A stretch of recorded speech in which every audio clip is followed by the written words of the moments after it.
tal, María Teresa? Buenos días, gracias por la invitación. Bueno, María Teresa trabaja en todo lo que tenga que ver con familia y la invitamos hoy para hablar sobre la adopción en Paraguay. Se habló mucho, se discutió el tema después del caso de esta beba que fue abandonada, la madre que también era una menor de edad, y bueno, había gente que quería adoptar a la niña y bueno, está esto que son acuerdos internacionales, entiendo que tiene el país. También. Que primero se tiene que buscar algún familiar directo, ¿verdad? Así es. Por de consanguinidad, digamos. Pero hoy se redujo bastante, se redujeron los plazos. Hubo una modificación reciente, creo que de la ley, ¿verdad? Sí. ¿Se redujeron o no los plazos para la adopción, María Teresa? En realidad, bueno, desde el año 2020 tenemos la ley 6486 que unificó las dos aristas que tiene una adopción. La etapa previa a la declaración de estado de adoptabilidad de un niño, que es el proceso de búsqueda, localización, identificación de familiares de un niño que por alguna circunstancia está separado de su familia biológica, ya sea porque se le encontró en un pórtico, en una cama de hospital, o lo que sea. La Convención de las Naciones Unidas por los Derechos del Niño obliga a todos los estados a promover y preservar el vínculo del niño con su familia biológica. Cuando la conclusión de la etapa previa es de que el niño no puede volver a ser reinsertado en el seno de su familia biológica porque esa familia no quiere o no tiene condiciones, se recomienda al juzgado que el niño sea declarado en estado de adoptabilidad. Tengo que aclarar que dentro de todo proceso a la adopción hay intervención de una instancia administrativa que es la DICUIDA, que es la Dirección de Cuidados Alternativos, y después el Centro de Adopciones, que son dos direcciones que dependen del Ministerio de la Niñez y la Adolescencia administrativamente. El Centro de Adopciones es autónomo en sus gestiones, no necesita permiso para firmar documentos, el director y todo lo demás, ¿verdad? La queja eterna siempre fue el largo tiempo que dura el proceso de un niño. Entonces yo, desde mi experiencia de varios años, tanto desde el lado del ejercicio profesional de la abogacía como desde la instancia administrativa, me tocó alguna vez ser directora del Centro de Adopciones, el tiempo no depende de la ley, depende de las personas. ¿Es gestión? Es gestión. Es gestión, es recursos, es capacitación y es evitar esa constante movilidad de los recursos. Por ejemplo, dentro del Ministerio de la Niñez, muchísimas personas capacitadas, preparadas, le transfieren a otra dirección, por ejemplo. O traen personas que todavía no tienen know-how y vienen a ganar un mejor salario que alguien que está hace años ahí, con mucha experiencia, que mojó la camiseta y no encontramos la explicación de por qué se le cambia de ese lugar. Yo siempre digo que un buen director es el que tiene buenos técnicos. ¿Y cómo tenemos buenos técnicos los directores? Estimulándoles, capacitándoles y estando con ellos en el día a día. Hay procesos muy largos a pesar de esta nueva ley. A pesar de esta nueva ley. ¿Cuáles son los procesos más largos? La etapa previa, por ejemplo. Que se declare para que al niño se le declare en estado de adoptabilidad. Ustedes pueden averiguar con los jueces cuántos oficios pendientes de respuestas tienen desde la DICUIDA. ¿Desde la qué? DICUIDA es la Dirección de Cuidados Alternativos. Primera instancia. Esa es el primer paso para un niño. ¿Por qué se demora ahí tanto? Y yo pienso que hay falta de recursos por un lado, ¿verdad? Porque acuérdense que esta instancia es nacional, ¿verdad? Tiene que hacer todos sus procesos en toda la República del Paraguay. No todos los niños que están en proceso de adopción son niños de Asunción. Hay niños de Curuguatú, hay niños de Ciudad del Este, Encarnación. ¿Qué es lo que tienen que hacer ellos? Buscar a la familia biológica en primer término. O sea, encontraron a un niño abandonado en un hospital. Es un niño NN. Bueno. El primer derecho de todo niño es su derecho a la identidad. El niño tiene derecho a saber quiénes fueron sus padres, aunque fuera después derivado a un juicio de adopción. El niño, ese es el primer derecho, ¿verdad? Yo tengo que saber quién soy, quiénes fueron mis padres, si puedo lograr su identidad de nombre, si tuve hermanitos, dónde nací. ¿Y cuánto tiempo pueden Bueno, según la ley, yo voy a hablar lo que dice la ley. ¿Qué dice la ley? La ley dice que tenemos, primero todo inicio es impulsado por el juez de la niñez y la adolescencia, a instancia generalmente del defensor de la niñez, porque el defensor de la niñez y la adolescencia es el abogado del niño, representa los derechos del niño. Entonces, un defensor de la niñez a cuyo conocimiento llega una situación de desprotección de un niño, debe adoptar ciertas medidas respecto de él, como primero darle un lugar donde quedarse. Y ahí es donde Dicuida tiene un rol, porque ellos son, vamos a decir, dirigen el programa de familias acogedoras o del acogimiento familiar. Eso significa que el niño, mientras su proceso dure, está siendo cuidado en una familia que puede ser su entorno familiar extenso, cuando se conoce quién es la familia, o una familia acogedora, que son familias extrañas al niño en cuanto a vínculo, ¿verdad?, que cuidan del niño mientras dura su proceso. Entonces, un defensor busca a una familia acogedora, le comunica después al juez, tiene 7 días para comunicarle al juez que hay un niño con una situación de desprotección, ¿verdad? El juzgado toma la decisión en ese momento de pedir una evaluación de la situación del niño, entonces inicia lo que se llama el proceso de búsqueda y localización. Eso tiene que ser inmediato, y esos procesos no se dan, no se producen así. Lastimosamente, Bueno, la realidad... ¿Para que vaya a ser? Mismo dentro del juzgado. ¿Acaso es inmediato? El juzgado tiene, cada juez tiene más o menos 300 expedientes, 150 por secretaría, por turno. Entonces, el juez en su despacho no maneja la totalidad de los expedientes que van entrando, y aunque sean expedientes digitales.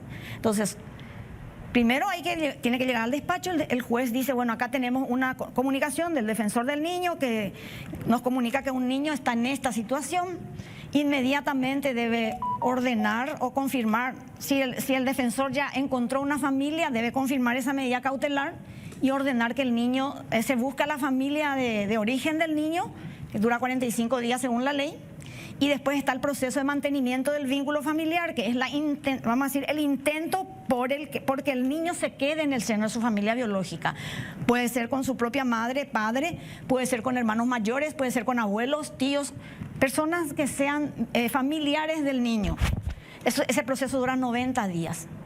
Pero no es exactamente así, no es exactamente, porque el tiempo que dura, claro, es más, porque el tiempo que dura entre el plazo que tiene el juez para dictar, el juez envía el oficio va seguramente a dirección, no conozco el programa interno, dirección tiene que comunicar a su equipo técnico, ¿verdad? Eso es un proceso que tiene un tiempo de duración, y no sé si existe dentro de las dos direcciones que están encargadas de los procesos para niños susceptibles de adopción, una persona encargada de su flujograma.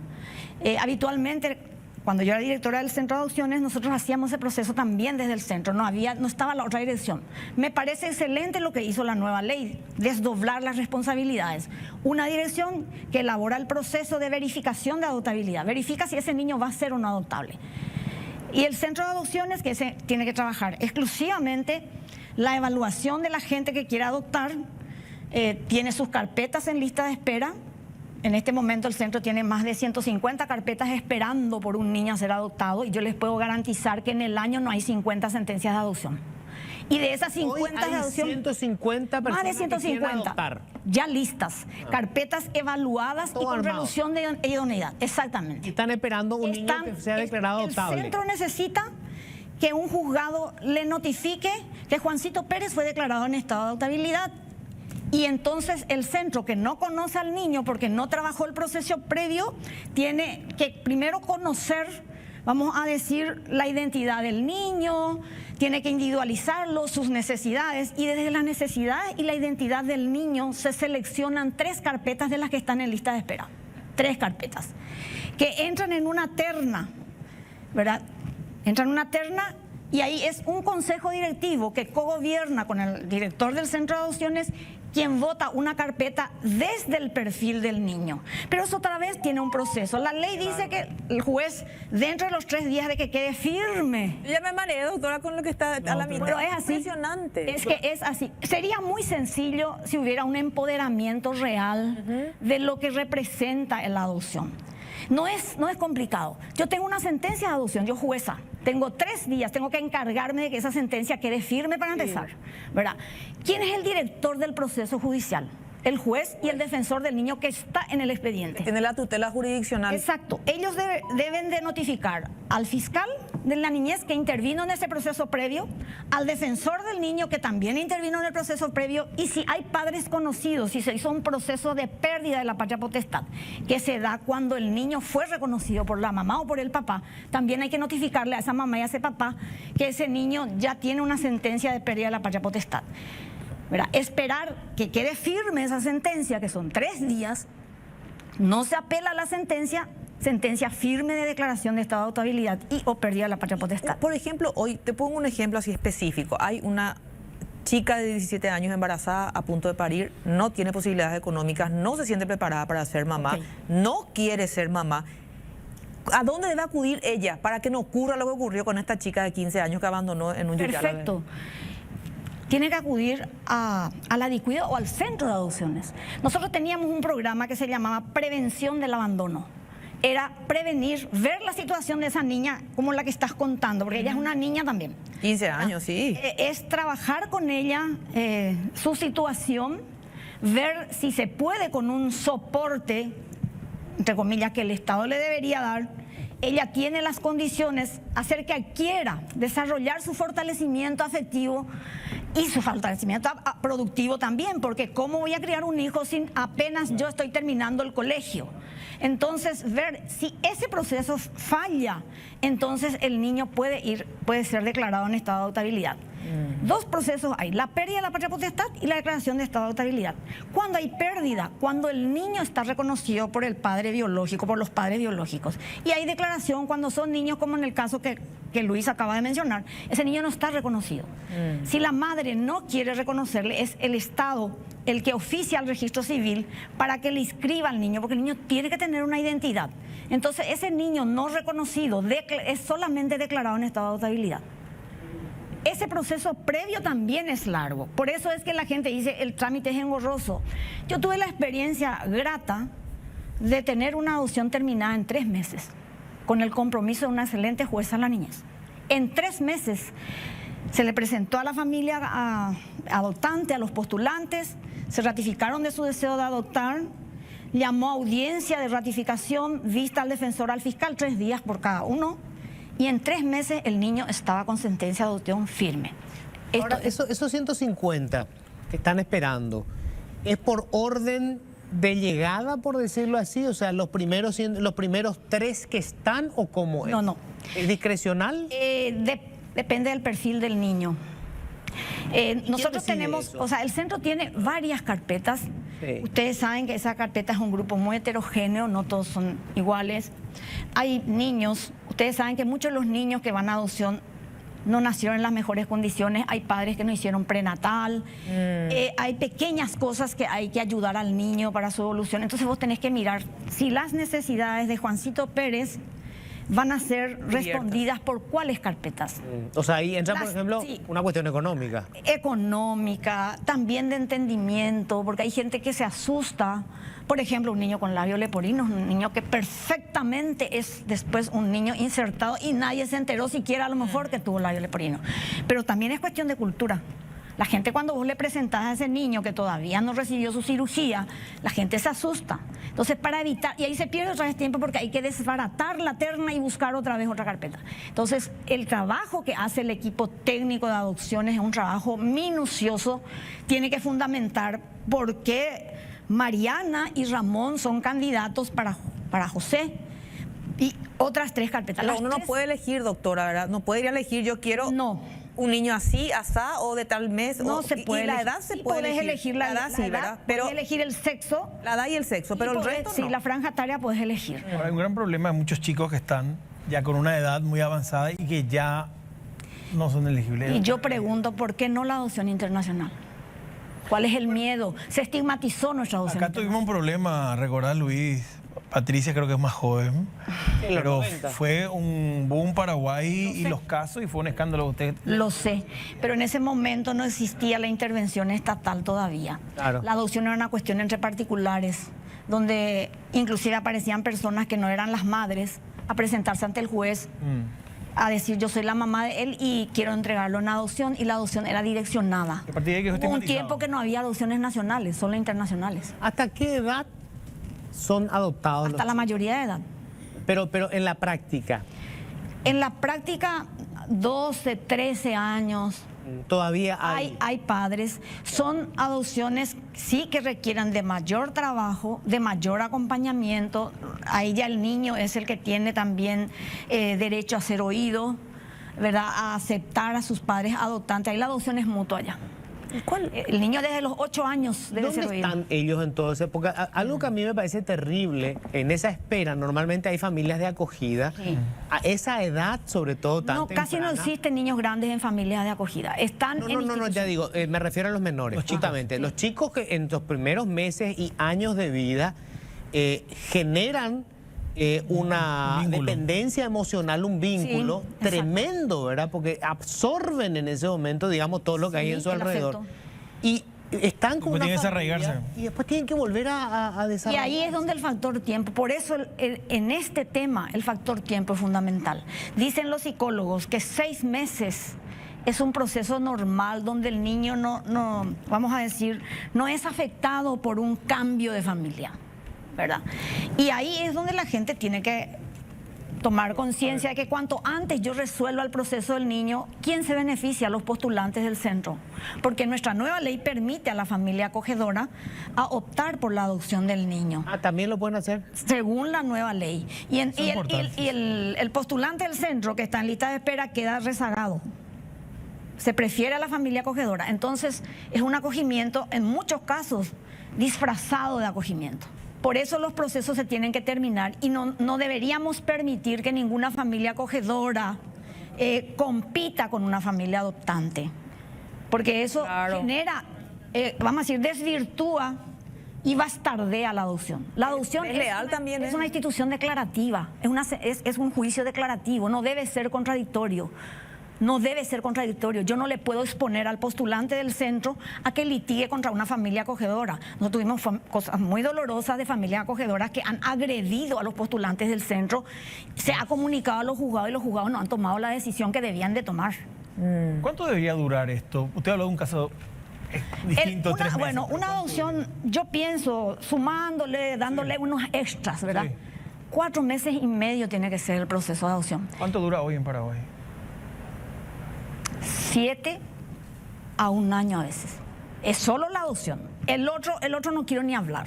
El proceso previo, y ahí es donde los niños van creciendo y van generando los vínculos que Sí, Luis dice. larguísimo. Qué fuerte. ¿Entendés? No se puede evitar que la familia que le cuide genere vínculo y que el niño que le ve y que escucha que, porque generalmente las familias acogedoras tienen hijos biológicos y ellos escuchan que sus hermanos le dicen mamá y papá, el niño dice mamá y papá. Claro. Llega a cumplir 1 año con la familia biológica, a veces llegan a cumplir 2 años con la familia biológica, que están de los 4 o 5 meses con ellos. Ese es el compromiso de ambas direcciones.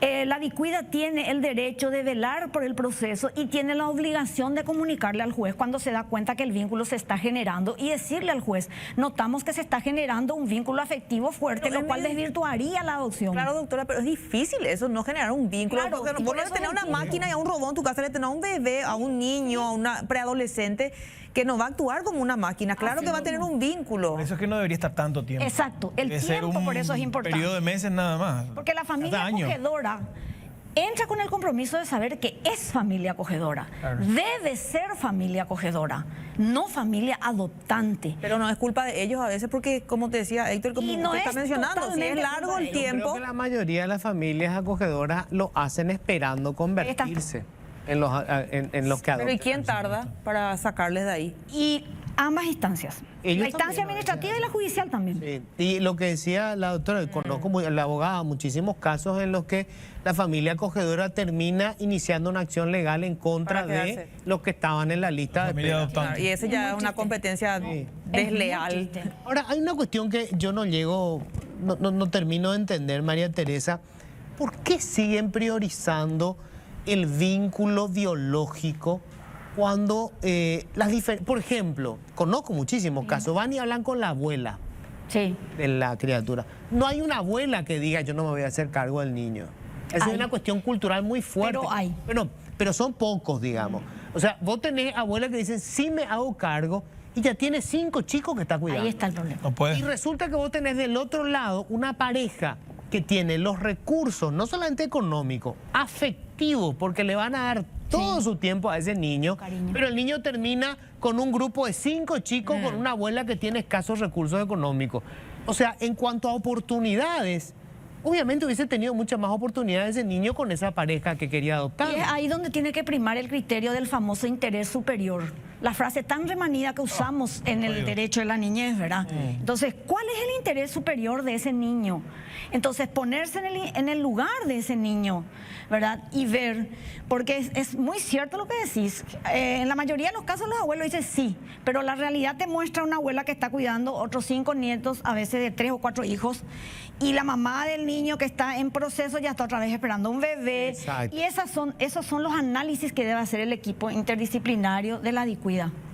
Ellos son los que deben analizar la viabilidad de la reinserción o de su declaración de estado de adoptabilidad. O sea, la ley hay que replantearla. Esta ley se hizo sin tener en cuenta a los especialistas, hay que decir, como tantas cosas. Esta ley ¿no? nuevita se modificó Es ahora. del 2020. Es nueva, 2020. pero Luis, no se tuvo en cuenta la voz de los... Como muchas veces pasa. O sea, no se habla con la gente del día a día, con los Así mismo. expertos, ¿verdad? Los defensores están con muchísimo trabajo y con esta nueva ley tienen un trabajo recarga. impresionante, porque no solo trabajan estos niños, trabajan miles de casos más. Y yo consulté, hablé con muchos de ellos y ellos mismos dijeron que no siempre se les escuchó. Resulta que a veces las leyes responden a coyunturas políticas también. Y las leyes para los niños no deben ser leyes políticas, deben ser leyes reales, tuitivas y reales, que respondan a la realidad, ¿verdad? Y esos niños mayores están en entidades de abrigo, perdiendo valiosas oportunidades de ir a una adopción internacional si el paraguayo no lo quiere, porque los extranjeros aceptan niños mayores, los extranjeros aceptan niños con VIH-Sida. Tenemos que dejar de satanizar la adopción internacional. Claro, con mucho cuidado, porque se debe hacer con instancias, se hace con 2 instancias, la autoridad central del país que requiere al niño en adopción y la autoridad central del Paraguay. Yo creo que pasa mucho por capacidad, por empoderamiento y cómo se empodera a la gente, que le guste lo que hace y que se valore al que trabaja, se le valore en el sentido de que se sienta a gusto con lo que está haciendo y segundo, recursos, mayor cantidad de recursos. Es el principal problema, yo creo, la mayor cantidad de recursos y una fluida comunicación entre el centro de adopciones, la DICUIDA y los juzgados. Eso es muy importante, que uno tenga la posibilidad de hablar con el juez del niño que uno está trabajando, explicarle en qué procedimientos está, porque hay prórrogas. ¿Qué pasa si el centro te dice no tengo adoptante para este niño? Puede pedir una prórroga para buscar postulantes. Y mientras tanto tenés una familia acogedora que le quiera adoptar. Entonces, ¿se dio, abogada, casos de padres que lograron adoptar y a los meses dijeron no estamos preparados para esto? Sí, hay algunos que se asustan después y ahí es donde el centro tiene que, vamos a decir, trabajar con esos padres, acompañar sobre todo la adopción de niños un poquito más grandes, ¿verdad? A los bebés no es más fácil de ir Grandes, estamos hablando familiarizándose con ese rostro, con esa familia. Los niños grandes vienen de un sistema, de un modo de vivir, y es ahí donde hay que prepararle a los padres para adoptar un preadolescente, por ejemplo. Pero nunca conocí un caso en el que desde el que estoy trabajando en esto, que se haya devuelto al niño. Pero hay esa posibilidad. Existen las protestas, o sea, existe la inquietud de cómo encarar, porque ese niño ya sabe que ellos no son sus padres biológicos, se revela si está en la pubertad, claro. Y es ahí donde es importante que el centro, con sus recursos técnicos, hagan un acompañamiento cercano a esa familia, porque es su responsabilidad el seguimiento de la adopción. María Teresa, muchísimas gracias. Cuando gusten.